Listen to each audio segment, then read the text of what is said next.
Well, cemetery was formed in 1862 when Abraham Lincoln was president. It was the second year of the Civil War. There's about roughly 23,000 burials out here. The cemetery itself is about 220 acres. It goes to the top of the hills all the way around Woodlawn, up to the Garvin Heights Road on the east side. My name is Al Paprath, and I'm involved with the Cemetery Walk, which is one of the highlights of my year. I've been superintendent of Woodlawn several times. I've been involved with the Cemetery Walk for about 22 or 23 years. My job there primarily is the guide coordinator, which means training the guides and also dealing with the seating and the street signs that give people directions to the various sites. In addition to that, we have the Cemetery Walk has an indoor performance at the History Center on the Thursday night of the walk, and I've been the MC for that since 2013, which is when we started the indoor performances. I am Jennifer Weaver. I'm the museum educator at the Winona County Historical Society.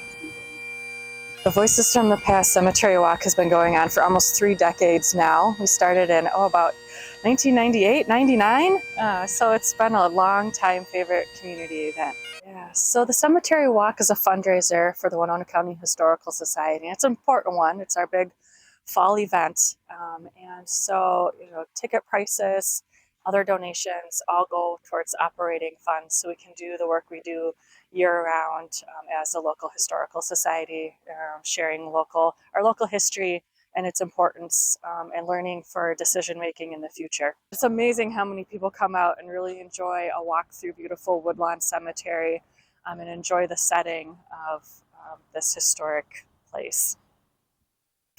Just a wide variety of people come, from families to older folks. It's amazing how many people are coming out with little walkers and chairs and we're trudging through the cemetery. And so it's an afternoon where people can come. It takes about 90 minutes to 2 hours, depending on your pace, to see all the sites.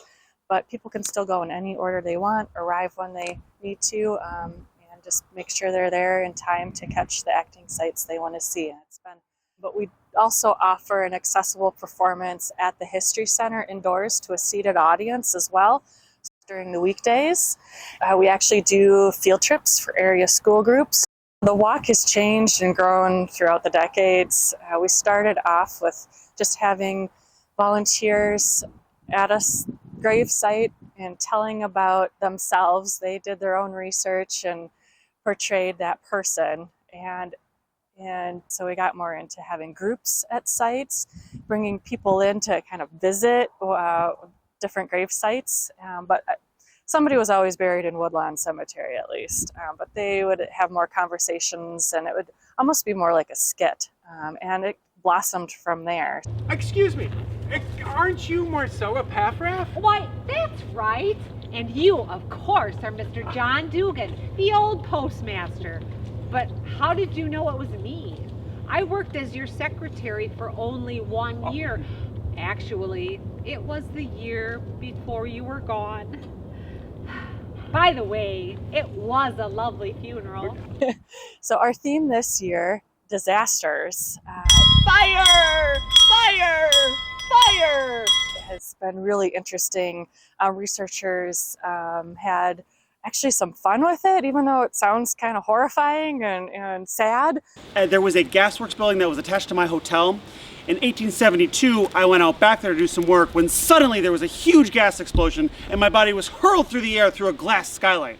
I landed on the roof and I was killed instantly.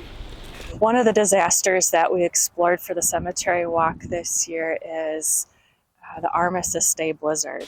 It was the storm of the century, November 11th, 1940, Armistice Day, or you might know it as Veterans Day. The storm came out of nowhere. Sleet, blinding snow, and gale force winds, creating a path of death and destruction all across the Midwest. And of course, some somber stories are part of it, but we always try to bring in kind of some resilience and land on a good note with these stories. And so all those local stories together to bigger picture historical happenings really give it more context for people.